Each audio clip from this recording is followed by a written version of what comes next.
Welcome to the show, everybody. This is a late night recap of what happened today in Washington, which was fucking pure insanity. We've got Lev Parnas here.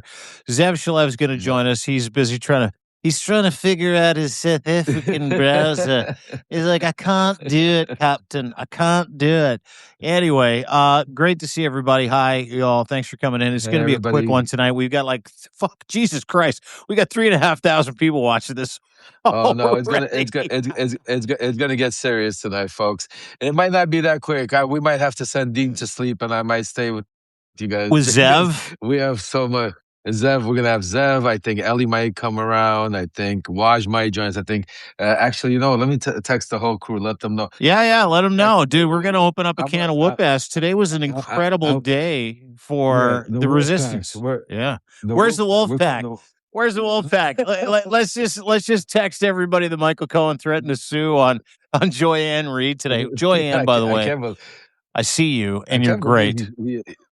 I can't believe he tried to sue. He said he's going to sue us.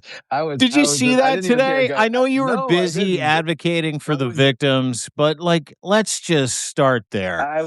We've been on for 4 minutes. There's 4,000 people watching.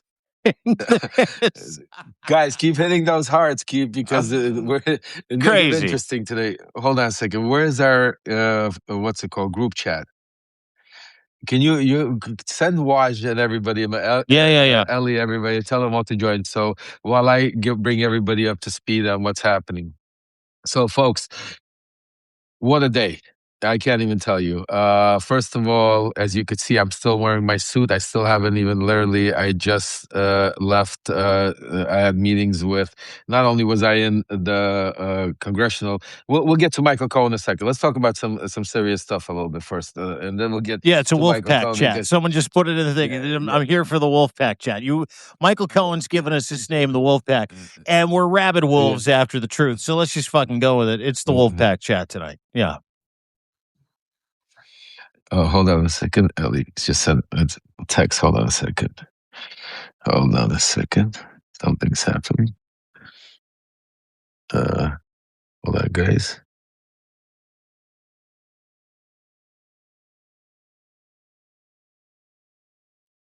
This is the beautiful part of Substack, is I can sit here and text and we can be quiet for 10 seconds and everybody's like, who's coming in? Who's happening?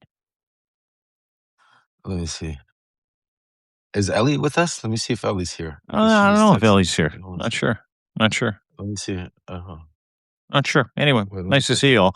While Zeb's trying to tag a bunch of people, I've sent a quick text, just so you know, to the entire Wolfpack group. I want to remind everybody today was a great day for MAGA. Today was a great day for people that want the truth. Today was an incredible fucking day for democracy. Today was a day where we saw Trump and his acolytes completely fucking implode.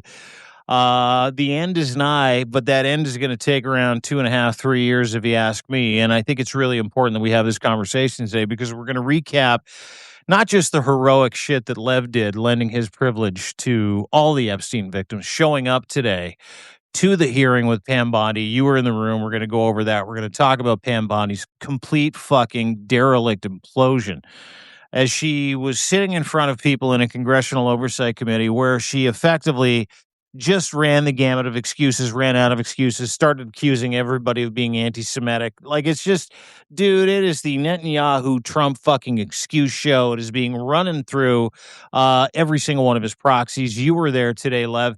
I don't know where you want to start, but we've got about, 10,000 people that are watching us right now. And I think it's really important that we start with the victory aspects of what happened today. We saw some fucking accountability and people running for their fucking lives. So let's start there.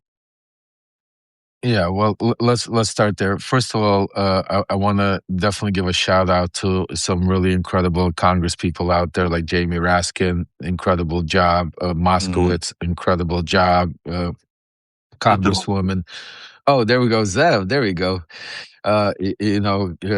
Jasmine Crockett, incredible job.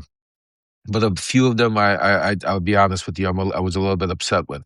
There was, because not everybody today was not an organized campaign about the Epstein files. You had a lot of Congress people going off on personal tantrums, having nothing to do with the Epstein files, and I think that was a tremendous disjustice done to the survivors.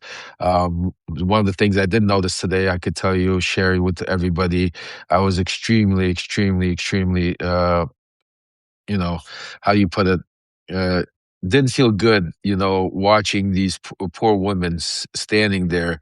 I mean, primarily they were like props. They were they all had the white shirts. They all stood in.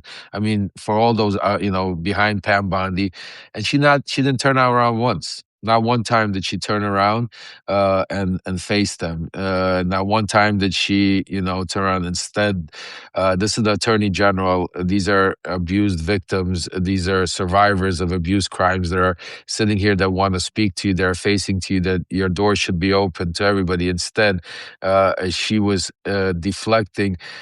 She was attacking. She was insulting.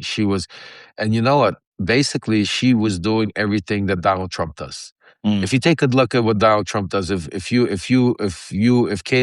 Collins asks him the wrong question, what does he do? He insults her. He attacks her. He threatens her to sue. And look at the apple doesn't fall far from the tree. It's all in that Trump environment. Look at Michael Cohen. Look what he did today. He attacked. He deflected. He lied. He threatened to sue.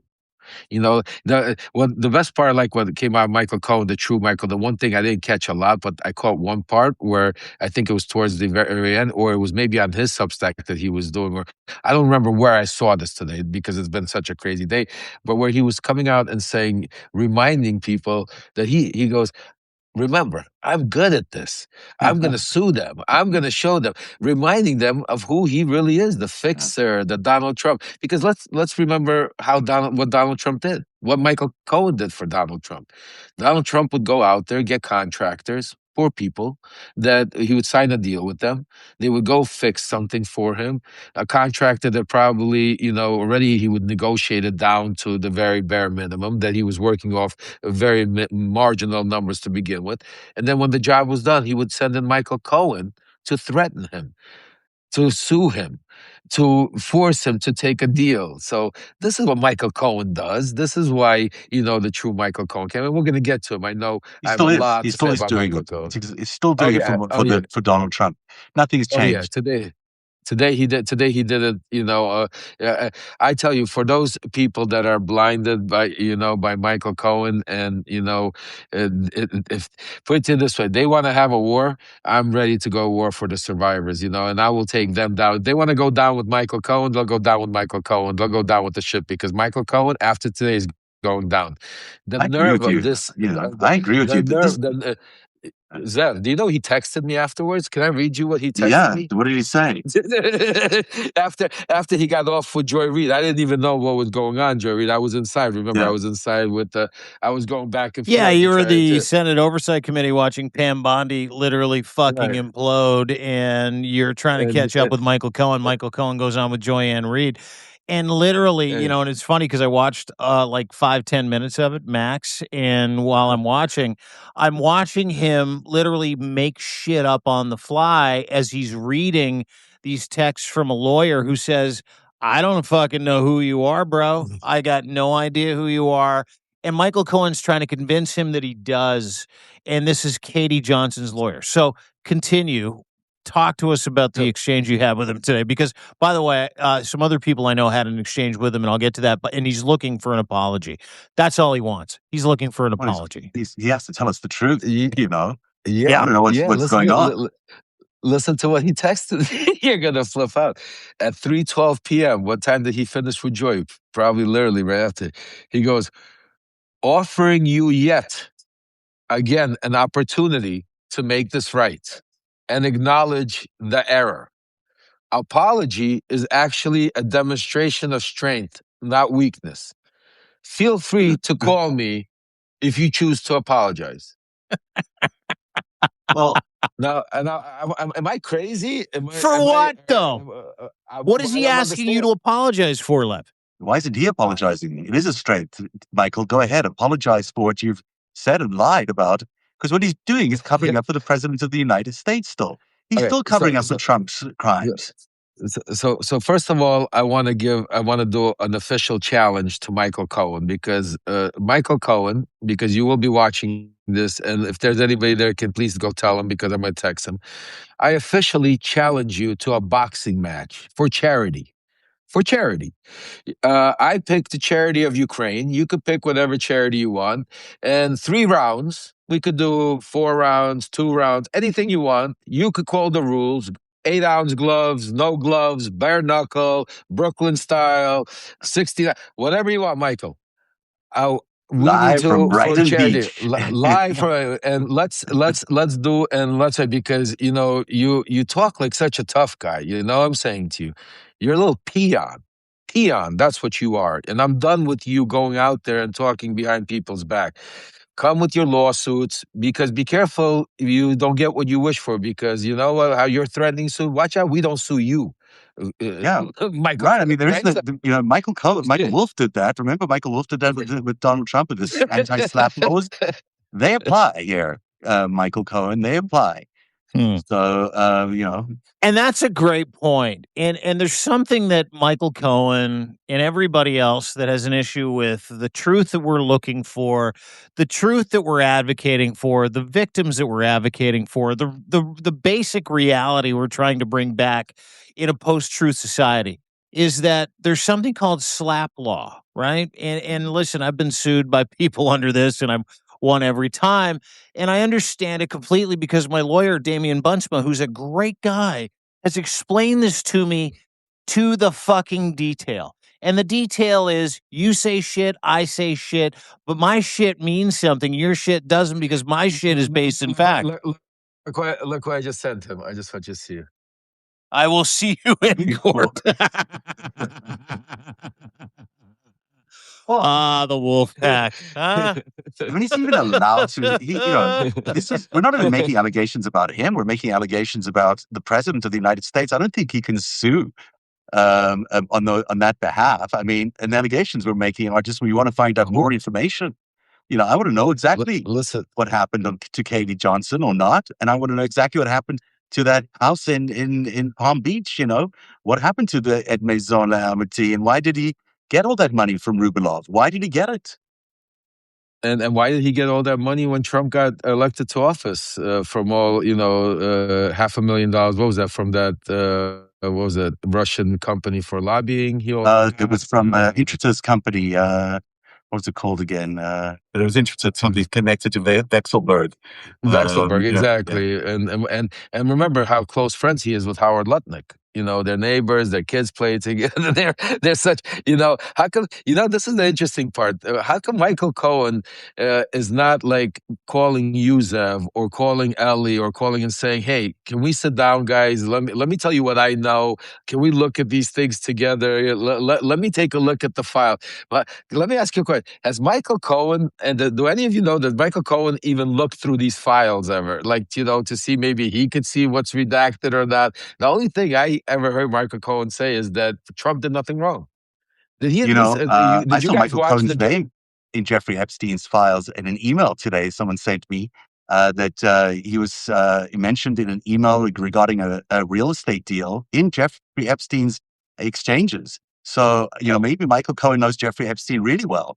It would be really fun to find out how well Michael Cohen and Jeffrey Epstein know each other, and why their correspondence is in the inbox of Jeffrey Epstein. Because I don't know the answer to that question. Well, not only that, why is Jeffrey Epstein calling a congresswoman talking about Michael Cohen? Right. Obviously, if Jeffrey Epstein knows Michael Cohen, like, I don't understand. Like, was it one-sided here? Like, Michael, but the story. And you know what, dude? Let me just bring this to the forefront. Jeffrey Epstein mentions Michael Cohen in the neighborhood of 1,200 times in 3.5 million new documents. He mentions him. I'm not saying Michael Cohen is part of the deal, but he was fucking obsessed with Michael Cohen. He was obsessed with what he might know, what he might tell people in Congress, what he might sing about. He was obsessed when Michael Cohen got fucking arrested. So the question to Michael Cohen is, and it's the question to everybody involved in the Epstein files, whose name is mentioned, where Epstein's like, oh my God, this is bad. Michael Cohen's been arrested. He's going to jail. He's going to say some shit about me. And then Michael Cohen in an email is like, Rule 35, let's get my lawyers to try and figure out whether or not I can sing and get a shorter sentence in this fucking thing. And then he sits there with Joy-Ann Reid today, and I watched him, and he's doing one of these. Well, I don't know. I mean, like, I don't know. Like, this lawyer for Katie Johnson, he doesn't remember me. So I fought with him for fucking 3 days. I fought with him for 3 days trying to make him remember me. And I'm literally watching this happen today, and I'm going, oh my God, Lev is again right about fucking everything. Michael Cohen is indeed into his fucking knees. He's up to his knees. He didn't acknowledge Rule 35. He didn't acknowledge that they were trying to do that. He just said they didn't know about it. These lawyers just went on their own to the DNY and said, hey, we're nice guys. We'll look for ways we can get you a shorter sentence. And we don't. And said he knew stuff about him and Jeffrey Epstein and Donald Trump that was going to be incriminating, and he didn't. And that was just, they made it up. That's good. That's what I heard. What I heard is basically that somebody told me, because again, I didn't hear it. That was inside. What somebody told me is that Michael Cohen said that basically that he was going to just make up some shit to the DOJ and let them go search for it. He was going to tell them about a case that didn't even exist. I don't even know. Let me ask you a question, Zeb. Is he now saying that there is no case, there was no other second case, so there is no other lawyer, there was no other Jane Doe? Because this is where I'm confused. And help me because I'm confused here. So Michael Cohen calls Joy Reid and says that we need to find this lawyer that I was dealing with on the case they had to do with the Jane Doe. Yeah. Because this lawyer, and this is where Michael Cohen screwed up. This is how stupid he is. This is where he screwed himself. Because he thought that Lisa Bloom represented Katie Johnson. He didn't think that there could be other lawyers that represented Katie Johnson. So when he dealt with this, because I said to Joy, Joy, how does he have this lawyer's phone number? Remember the first text messages, he's arguing with the lawyer, convincing the lawyer that I'm in 2016, I'm the Mike, I spoke to you about the Jane Doe in the Bronx. Yeah. And the lawyer is telling him, no, I don't know who you are. I don't know who you are. Because where Michael Cohen he completely loses is Michael Cohen was calling Katie Johnson's lawyer, the lawyer that he was dealing with. So it sounds very credible. It sounds very credible. I mean, if he's looking for a job as someone else's fixer, that's a pretty fucking severe detail to skip, right? Like, it's a big miss on behalf of Cohen. And your point, watching him try to convince, he was reading the text exchanges. I'm sorry, I can't stop laughing. He was reading the text exchange with this lawyer who's like, I don't know who you are. I've never met you before. He goes, yes, you do. I swear. I was the guy who said, meet someone at this place in the fucking Bronx. And they're like, no one lives in the Bronx. Like, I don't know what you're talking about. And he goes, and then I had to convince him for the next hour and a half. Like, I was trying to tell him, you know me and I know you. And I was the guy on the thing and it had nothing to do with Katie Johnson. He was he's like, intimidate a victim who had alleged that the president, or who was then just Donald Trump, had raped them, an underage girl. This is his intimidation, right? He's admitting there that he was trying to intimidate the witness. Yes. I mean, yes, that's the whole fucking point. And and listen, if it's not Katie Johnson, it's someone else. Yeah. So you intimidated a witness that was suing the president or charging the president, who was not the president then. with the crime. There's a simple question to this. He's a lawyer. Where's the case number, like you asked, Zev? Yeah. What is the lawyer's name that you dealt with, Michael? Yeah. What is the lawyer? What I want to know. He said it was Lisa Bloom all along. He did say Lisa. No. The lawyer he dealt with, not Katie Jack. Yeah, but he told me it was Lisa Bloom that he was dealing with. So on the Jane Doe case. Well, he didn't say he was dealing with her, but he said ask Lisa Bloom. So I reached out to Lisa. I haven't heard back. She didn't respond. But the case is it's if it's Lisa, it's Lisa. If you keep saying it's Lisa, that's the name that came to mind. That's what he thought the person was who was responsible for this. So, you know what the crazy part about watching that today was, Lev, is that Cohen has this victim switch where, like, he puts on this act, and I noticed it today. You don't do it. You don't do it because you're authentic.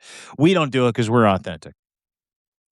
Cohen put on this woe's me act where he was like, hunched down and looking over his glasses. And he's like, I don't know. I mean, I was just doing my best to try and figure it out. And then they all fucking started coming for me. And, and I don't know what to do because I'm doing my best for all the things that I try to do. And I'm like, and I'm looking at him going, like, if I don't know this guy and what he has been capable of and what he's done, I would just walk into that conversation and go, oh, that guy's innocent of something. Like, you know what I mean? Like that guy's like, oh, that poor fucker. Like he is so down on his luck.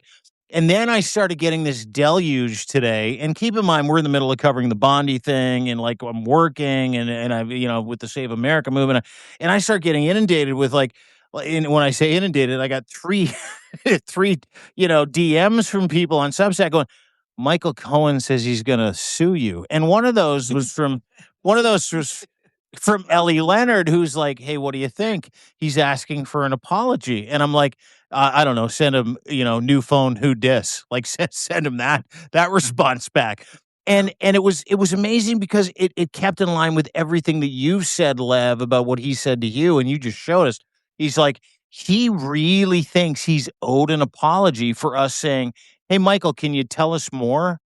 Like that, yeah. It's really, really fucking. Hey, Michael, can you tell us more about the things that you know about these victims over a 14-year period where you were Trump's fixer and you're clearly, paying off some minors? It might not be the minor in question, but you're clearly trying to figure out how to fucking intercede on Trump's behalf due to the sexual interactions he had with minors. Yeah. And women. And like, I watched this thing and I'm like, this guy's masterful. He's learned from the best. If you lie and you pretend you're hard done by, everybody's going to go, oh, maybe he's telling the fucking truth. I can tell you this, and Lev, you know this to be true. Michael Cohen has some truth to tell that he's unwilling to tell, and all he's trying to do is threaten us. And I can tell you this, the wolf pack can't be threatened. You know what? You know why it's the wolf pack? You know that it's my name in Hebrew means wolf, and so that's the reason that it's called the wolf pack. Yeah. By the way, my son's one of my son's middle name is Wolf. Exactly, Wolf. That's you know that. That's why we're the Wolf Pack. But listen, guys, we're not on Michael Cohen. We're making light of it, but at the end of the day, it's very serious because I want you to understand, and I want everybody to be very clear because there's some people saying let's move on from Michael Cohen, and I want to make it clear we're going to move on now because yes, we're not going to berate that issue, but we're not moving on from Michael Cohen because Michael Cohen, just like Steve Bannon, just like Michael Wolff, just like Elon Musk, just like Peter Thiel, just like Howard Lutnick, just like Donald Trump, is in the Epstein files. And he has things that he needs to answer. The fact that he's playing these games, threatening to sue, and he's doing exactly what Donald Trump is doing.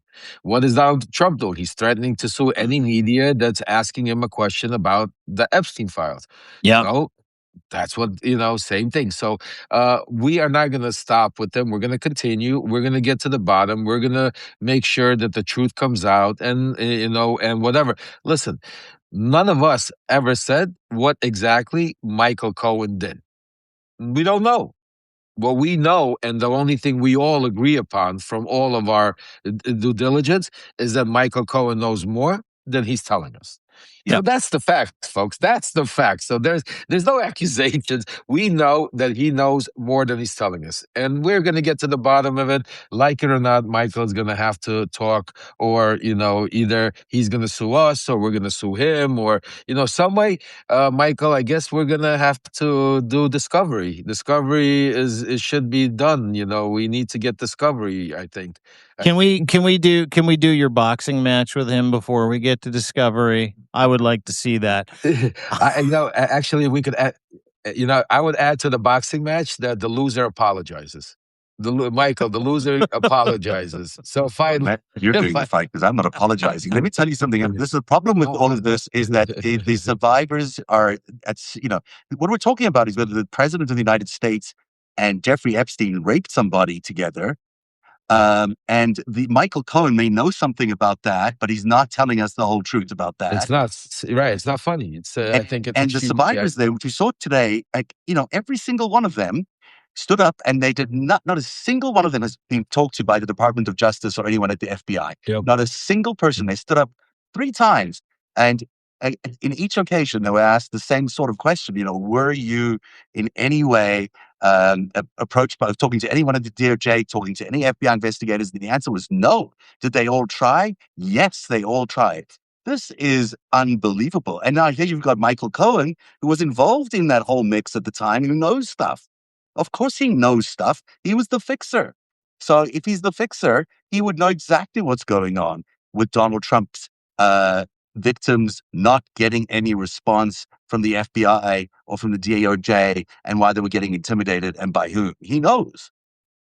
Lev? And the crazy part, I'll tell you, is the fact that, and look, the fact that he uses people pisses me off more than anything. Mm-hmm. Because Joy is a great journalist. Joy is a good person. And Joy was trying to do a good interview.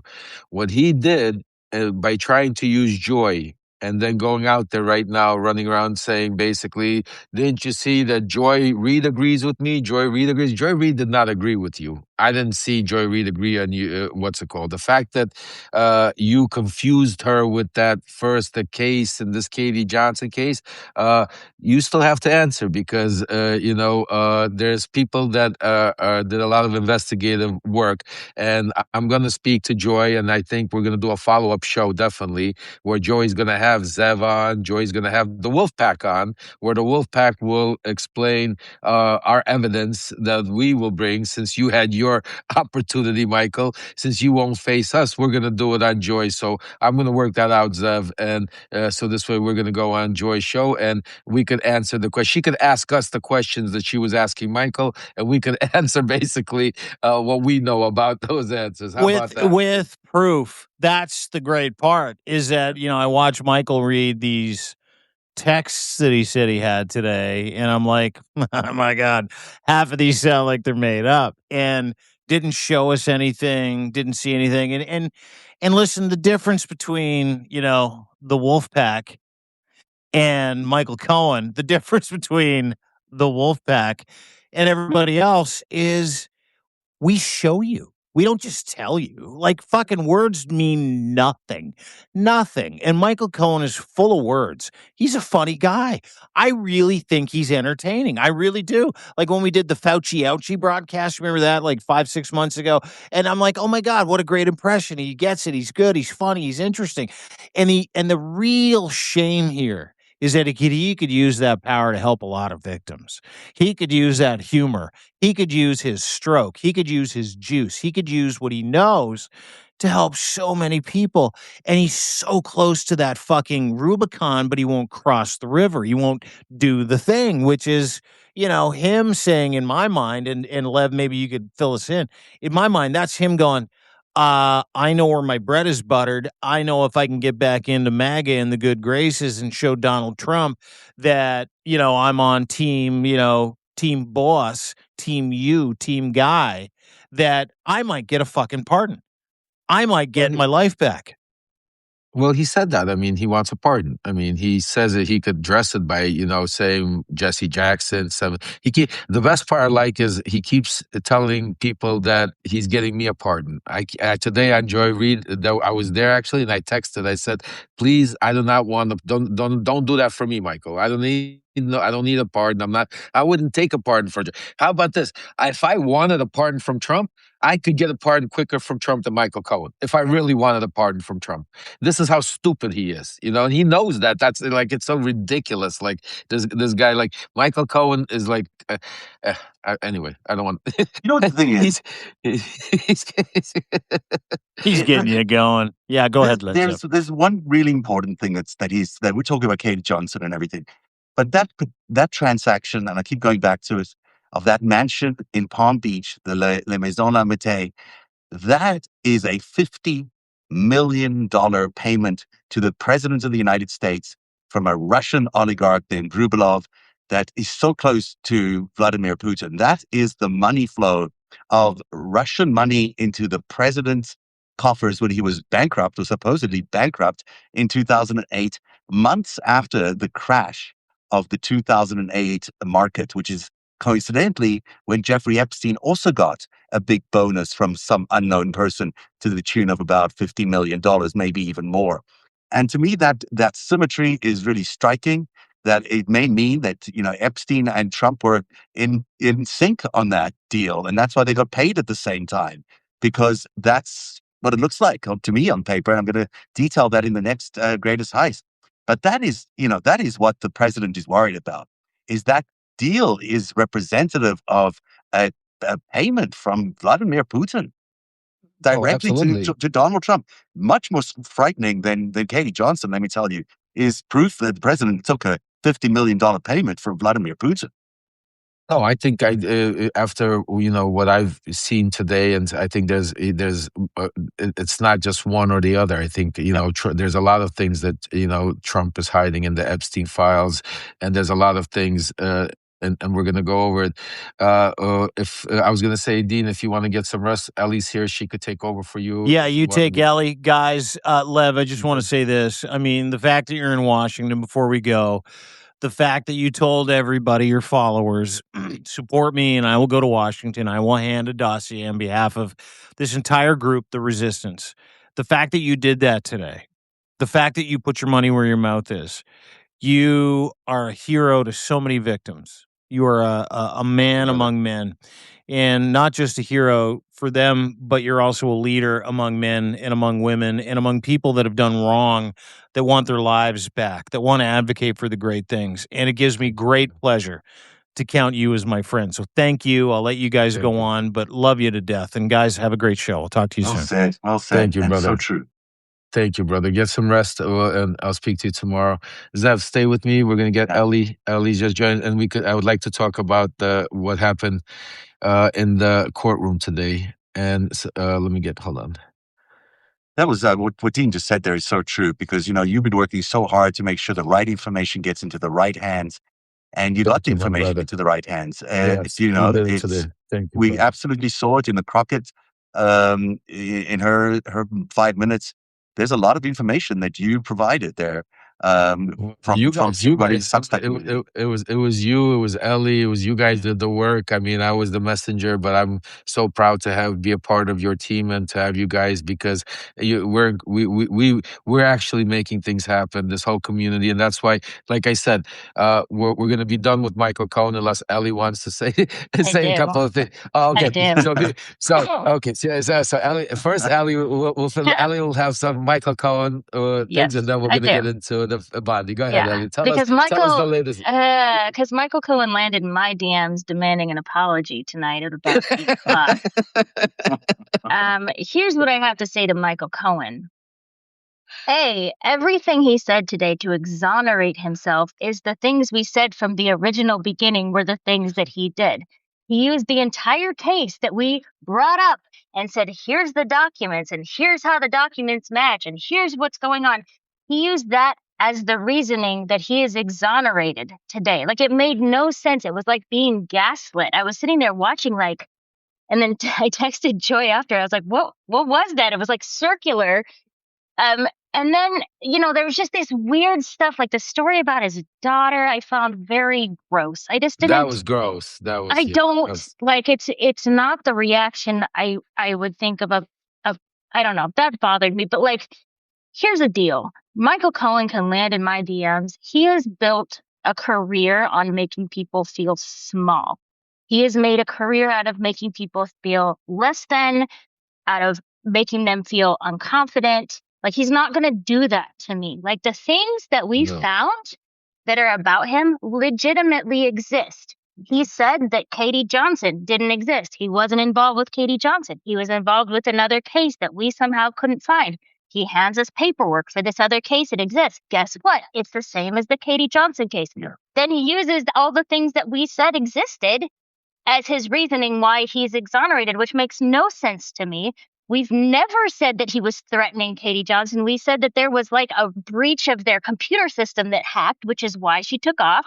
Like, I don't even know what his problem. Like, I don't know. I was not going to have a personal problem with Michael Cohen, but don't land in my DMs demanding an apology and make me feel small, because I'm not going to feel small. I'm going to keep digging, and I'm going to keep proving, and I'm going to keep getting receipts, and I'm not going to stop. So, like, threaten all you want, but I'm not the person who's going to be threatened. That's all I want to say about it.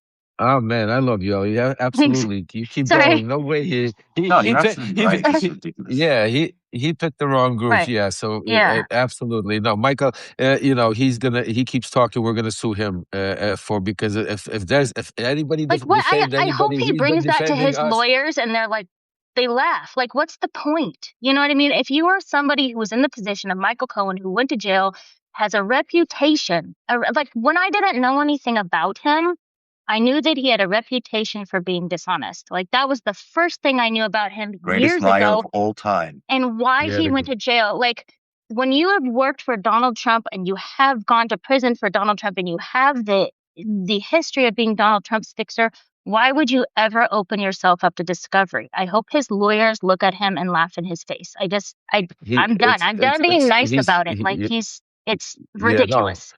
And I agree with you. The more he acts like this, the more I believe he's more guilty. The more I want to dig more, the more I want to, because it doesn't make sense. Everybody, you come out there saying release the Epstein files, but then you try to block the Epstein files. Like, you released the Epstein files. We did. Okay, here you are. Rule 35. What are you going to, like, what do you want to say? Like, I didn't make up that document. You guys didn't make up that document. Did you hear what he told Joy today? Yes, you go. He went on a press junket with conservative news saying, I was coerced to say these things. What does he say today? He goes, well, no, I wasn't, but I felt coerced. Like, that was my feelings. Like, you went on the news and you said that those people should sue for defamation. Like, he said that those two attorneys coerced him. Like, that is defamatory. And then today he reeled it back. He said the entire interview that he was not vying for a pardon. And then Joy got it out at the end. She goes, that letter you're talking about, that's a request for a pardon. He goes, okay, maybe it is.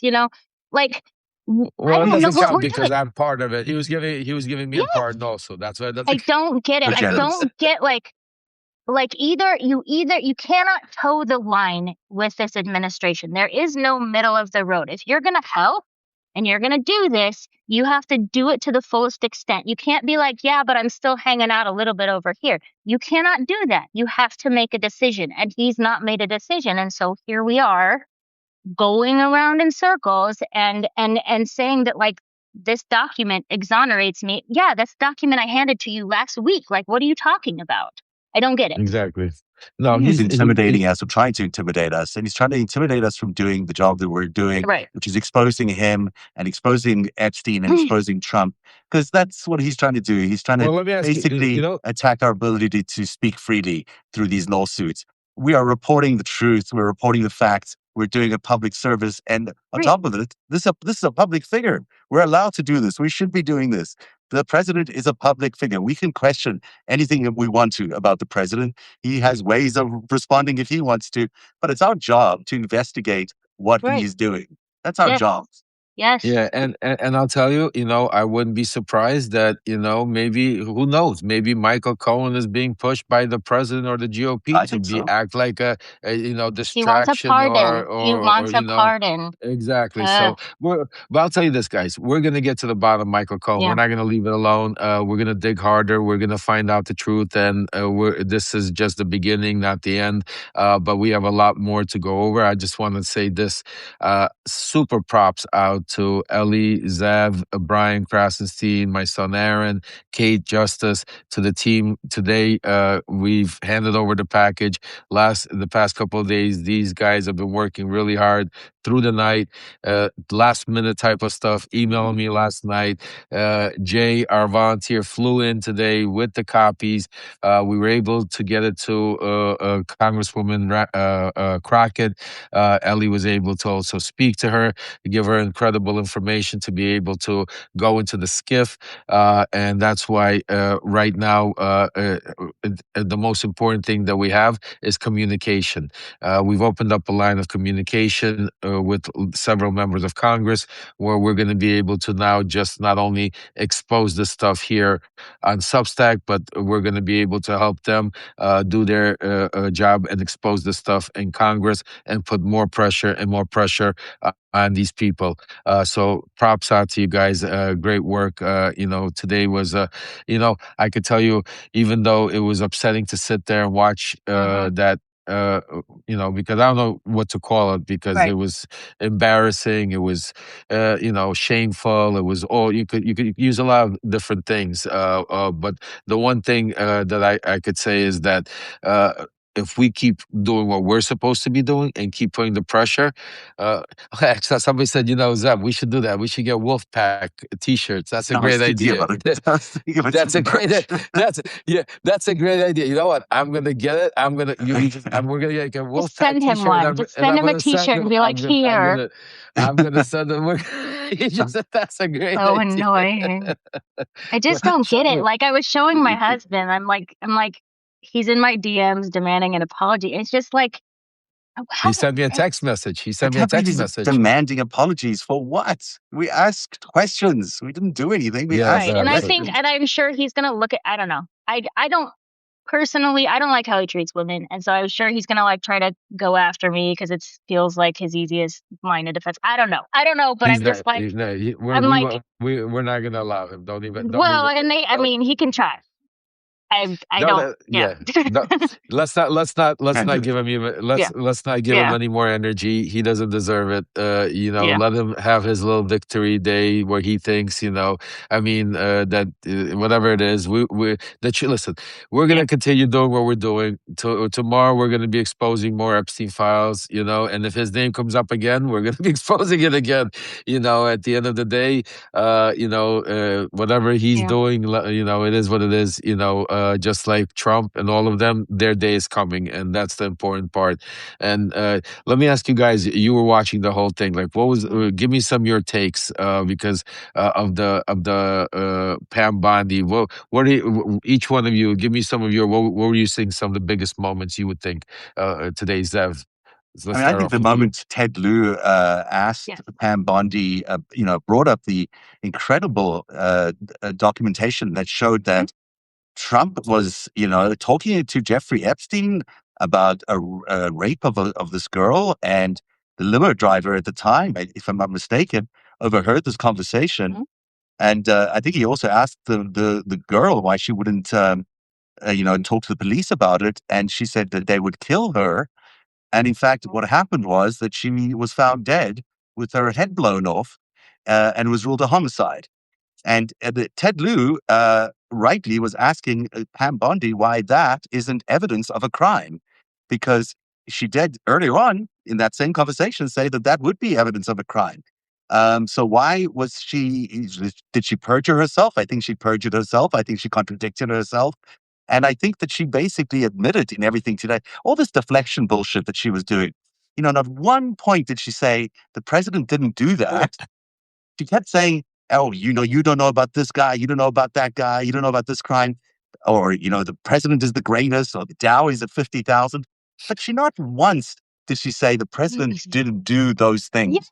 because that would have been perjuring herself if she said that. Because she knows he did those things, and she can't be out there lying about it because she's under oath. And that is, to me, the quintessential thing about today. That woman was flailing in front of the public, was definitely scared of perjuring herself. She was very aware of it. It's why she didn't answer the questions directly, and she looks like an ineffective and frankly, irresponsible and incompetent attorney general who should be standing down. Yeah, I agree. Yeah, go ahead. There was a lot of things. It was such an interesting hearing that I just felt like it was so explosive and it was such a dumpster fire that it was like, it's too bad there's no SNL this week because I feel like they just have all their material would be covered. But also, like, I was like, man, this is just fodder for like late night you know what I mean? Like Colbert or something. Like there was just so many sound bites. But the two things that I really liked was one was Representative Balint, who was toward the end, and she's the one that Bondi called anti-Semitic, and she was like, "Oh, that was wow." My grandparents were in the Holocaust. Like that was. Plus, I mean, beyond that, like she did a really, really, really good job. Like she was on fire. But then I don't remember who brought it up, but they were talking about how there was accidental, like they didn't redact the people they were supposed to. And so they brought up the list that was like 50 different victims. And they're like, look, you redacted one in the middle. This is not an accident because you stopped on this page and you redacted one person and you left the rest. So you didn't miss it. Was that Massey? I think Massey did that. Maybe it was Massey, but it was like you didn't miss the page. You didn't accidentally, like you literally left like 49 women and redacted one. That's not an accident. Like you can't say that it was missed. And there was just, they did their homework so well. And she apparently has not looked at the files at all. And it was, I don't even know. I don't know how you walk away from that feeling good and going, we got them, guys. Like there was nothing there. Like she even at the end, she was talking to Jasmine Crockett and she goes, look at these, immigrants who are convicted. And Jasmine Crockett goes, yeah, convicted. We put them in jail. Like, what are you doing? You haven't convicted anybody. What is your point? If they're criminals, we convicted them. So just to let you know, so Jasmine Crockett just asked her, she was done talking. When Pam Bondi started talking, Jasmine Crockett got up and left. Yes. Because so did Balint. That's so good. Because you're taking the other person's time to respond, right? Every time. And it just so does not work to have, I don't know what Jim, what's his name? I don't know what what is his position? Like, Chairman. Okay. It doesn't work to have a biased chairman in that position at that time. Like you need an unbiased person because it was so biased towards Pam Bondi and what she needed. And that doesn't work. Doesn't it make you feel like the entire GOP is so complicit? These people supposedly voted for this Transparency Act. Yeah. Zev, you're 100% right. That's where I was going to go with this, and because we spoke about this right before the hearing, early in the morning, and we even discussed. We knew where the Democrats were going to go. And I want to criticize some of the Democrats also because I think there was a lot of moments missed today, and a lot of opportunities that were missed today, and a lot of also confusion that put out. I think there was not a lot of coordination. Yes, some like Ted Lieu and Jasmine Crockett, others like, Raskin and others really did their homework, like Massey, they really and went into the question. But then you had others that, like Swalwell all of a sudden went on a self-promotion tour, which I couldn't even understand. I was waiting for him. Then you had others talking about, things happening, the Dow, the economy, like, you had going off track, which I think is a little, what's it called? Distraction. The biggest distraction. I think they should have been more coordinated. I think they should have gone in there, coordinated, and said, okay, listen, they know the order, who's going where, and they should have picked the subjects. They should have said, okay, I'm going to start on this. You keep pounding this. You keep going this. Then we're going to switch off to this. Then the next three go on to this. Instead, it looked like each one had their own agenda. And yes, some of them are great. Like Moskowitz, great. He's always great. What's it called? But you kind of heard like it wasn't said. Yes, the Pam Bondi looked bad. It wasn't coordinated. It wasn't coordinated, and Pam Bondi, and yet it still looked so much better than Pam Bondi. Correct. She was just. I mean, I think, and I was speaking to some Congress people after the thing, and we were just talking, sitting there and discussing, and I said,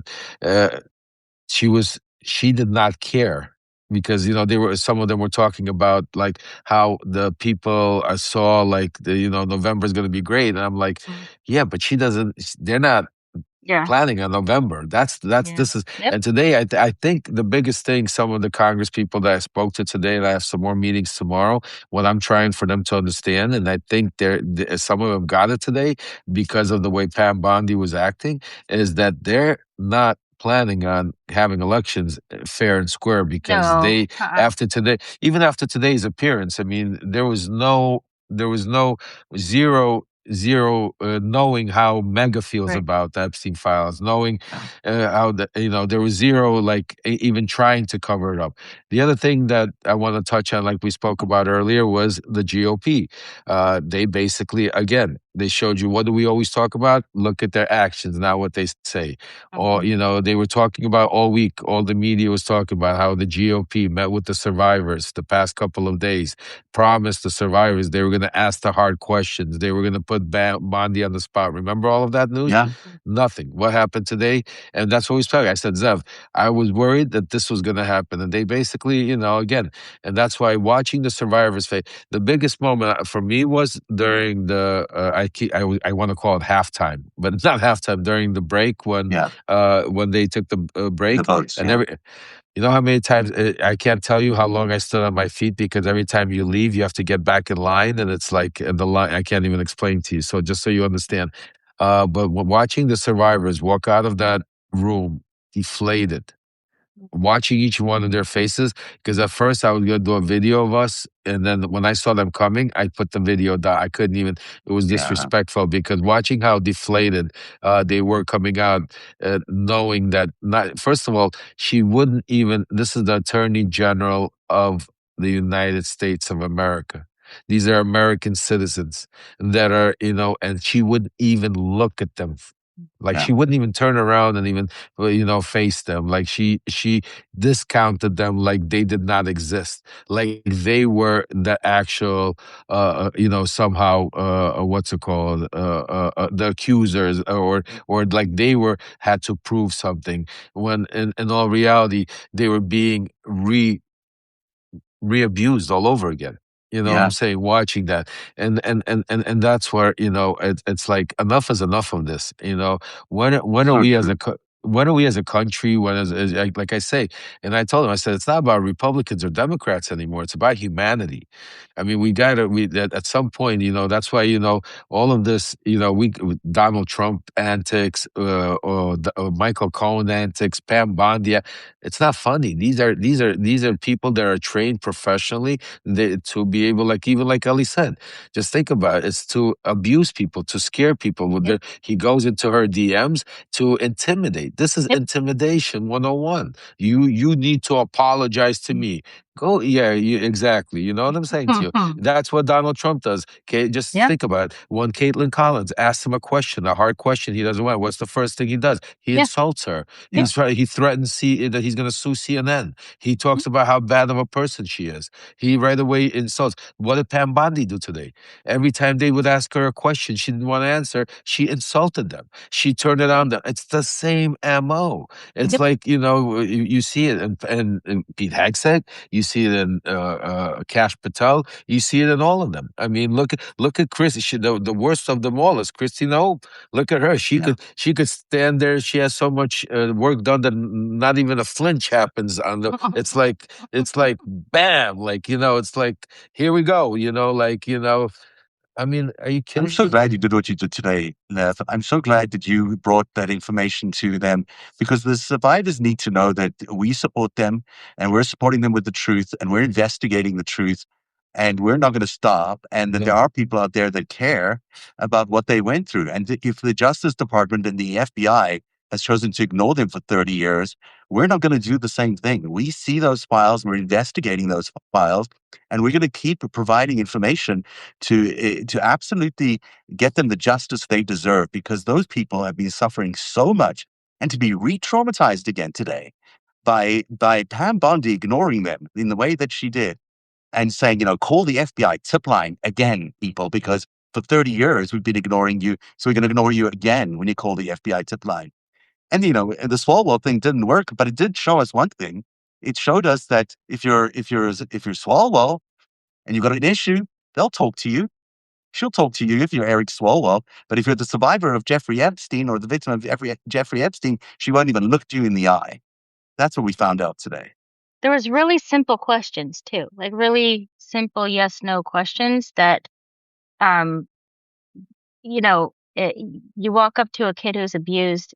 Jasmine Crockett did. She's like, I'm not even going to ask these questions of you because I'm not going to get a straight answer. But like, that's the right. idea of saying, I'm sorry, it's been 30 years for you guys to receive that should have been a really, really easy thing to be like, sorry, we're going to work harder. Like, right? I could stand up and do it. You guys could stand up and do it. Like, they have not taken care of you. We are sorry. It's been done poorly. We're going to work harder. We're going to do better. Like, that should be so easy. She didn't even skip a beat, and she refused. She refused. By the way, if you want to add Waj in, I'm happy to step out for Waj because I know he's on. I don't know if he's standing by, but he's. Is Waj? Let me ask Waj if he wants to come up. I think we just texted that, but maybe it was an hour ago. Maybe I mean. But it's just appalling that look. I think the two things we mentioned that are really interesting about the Dems. It would be nice if they were more coordinated because they had an opportunity to really nail it home today. They could have been such a counterpoint to the GOP, which seemed to ignore the Epstein files completely. That's not going to sell well with the base. I mean, the base wants the Epstein files out. They've said it repeatedly. So for them to be ignoring it is an indicator that they're not worried about the elections, which I think you're right about, Lev. I don't think that they're worried about the elections. They're not going to have the real elections, or they're going to fix them. But it's still going to make the base really unhappy to see the GOP completely ignore this issue and stand by Bondi and let her take over their questions and not really challenge her in any way. That doesn't work for MAGA at all, actually, on the base level. And it's an opportunity for Democrats to pick up some of that vulnerable base that is there. They're all questioning Donald Trump right now. It's a good opportunity for them to try and pick up that support, even if it's not going to be available to them in an actual election, but it's still support.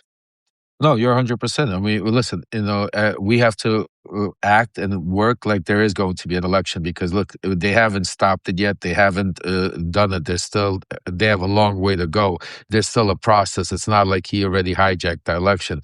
I mean, and we'll talk about it, in the next couple of days as I'm getting more information. But basically, their plan right now is while you're seeing all of these, part of these, what she did today is also distraction, folks, because what really is taking place behind the scenes is you got Tulsi Gabbard running an shadow diplomacy. Call it what it is, a shadow diplomacy, basically. I mean, literally with, the CIA director. This is, and I'm going to tell you some of the stuff. I don't know if I told you guys yet, but let's talk about this. This is very important. So she got Ratcliffe. And the plan is basically Bondi, Ratcliffe, Patel, and Tulsi's in charge. They got voting rolls from Georgia, and I'm hearing they also have gotten voting rolls from other states where they've subpoenaed them and got them. The states have given it to them themselves. What I'm hearing also that the plan is now to send indictments down in Georgia for election workers. And also the plan is to now change the story from Russia interference, where it's going to come into China interference, which will turn it into a national security issue. And once it becomes a foreign entity like China, if they could prove that it was involved, then for the future elections, they could then put federal counters to oversee I mean, I don't know the exact details. This is what I'm hearing from my sources of what the plan is and what they're trying to put into place right now. They call a national emergency based on the fact that China intervenes in the elections, or so they'll claim. And they can't say it's Russia, even though Russia does intervene. Right. But they'll say it's China, and suddenly it's an emergency, and they've got to step in and take over the voting mechanisms in each of these states and federalize them. I mean, that's so cynical, but it's exactly the kind of stuff that Donald Trump can do and will do and wants to. That's exactly what he's trying to do. And he's only 15 states. It's not nationalizing all over the country. It's literally, it's and they want to do Georgia as the model. Basically, you show that there was election fraud there, show that there was interference there. And that's why I'm very interested to see what the whistleblower, because part of the whistleblower complaint came out also was talk about national security. Also, remember there was that leaked phone call that, at first, I was hearing that it could have been, that it was Russia, that the call that Susie Wiles was interfering. You know what I'm saying to you? Yeah. So all of these things that are playing into motion right now is very, very dangerous time where we need to be alert and keep our eye on the ball. And everybody, while everybody has to do their job, while Ellie and everybody else are looking through the Epstein files, we need to stay on top. Each and every one of us here, keep calling each and every congressman and congresswoman and senator, and keep doing it, keep until the dam breaks. Trust me, folks. I mean, it's like, right now, it's like, they say the straw that broke the camel's back. Well, you don't know when that straw is going to be. So we got to keep putting the straw on, keep putting on until eventually that one of those straws is going to break the camel's back. Because right now, Mega today is, like I took a look, they are pissed. Bondi is basically, which congressperson said that? Remember said, how many times did Trump say that you're a weak... Yeah, that was good. That was actually see, like that was some good. That like see, that's how you get them. That was real good. Where you could use their own words to insult them. Like say, even Trump called you a weak attorney general. Isn't that true, Attorney Pam? Say you haven't got any support from anybody. I can't remember who it was, but I remember the moment that was. Look, I mean, they must be pissed because they've lost their support, they've lost their way, and now they really have to do some real criminality to secure the next elections. I mean, this is what they're going to try to do. They're going to fake their way into taking over the elections in 15 states, while at the same time threatening to take away funding from the same 15 states. Right? I mean, it's a dual thing. Yeah. It's a pressure campaign on both sides. They're saying, hey, you blue states, you're not going to get funding from the feds anymore. And at the same time, they're going to try to take over the elections. So it's, causing a hardship on both sides. Yeah, and they're putting in the Save America Act, which is primarily taking away, helping federalize, because it's not only they're pushing, and this is very important, they're just saying that it's about IDs. It's not just about IDs. You have to read everything that goes in there. And the Save America Act is part of Project 2025, and it was made up by Russell Vaughn and Stephen Miller and the crew to be able to help them do it. So yeah, I mean, this is all part of the plan. Does Pam Bondi still have more testimony to do? Is she appearing again in front of the Senate, or is she done in front of the Senate already? I think she must be done in front of the Senate. I think she's done. I think she's done. Tomorrow, I have some more meetings. I'm meeting with Congressman Raskin to go over some stuff. So I'm going to get him in touch with you guys also. And listen, we just got to keep doing what we're doing. Keep with your support, folks. First of all, God bless each and every one of you. I know some of it is frustrating. This whole Michael Cohen thing is frustrating. This whole Pam Bondi thing is frustrating, and Donald Trump is frustrating. All these people are frustrating because, unfortunately, they're basically trying to tell us not to believe our eyes, not to believe our ears, to basically pretend we live in it's like, just like Ellie said, she showed Michael Cohen the case. Now he's trying to pretend that it's his case. Donald, what I'm saying to you, Pam Bondi, Donald Trump, they're all the same. Folks, it's been a long day for all of us, and I'm sure all of you. I want you to end it off by saying that I could promise that as long as we have the support of all of you, each and every one of us is going to continue working. And I like the name the Wolf Pack. I kind of, we're gonna grow it. So let's grow the Wolf Pack because we're going after Donald Trump, going after all of these Epstein circle, and the Wolf Pack is coming after you. So Michael Cohen, if you're in the Epstein files, watch out. Here comes the wolf pack.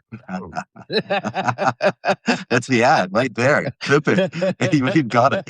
Good stuff, Lev.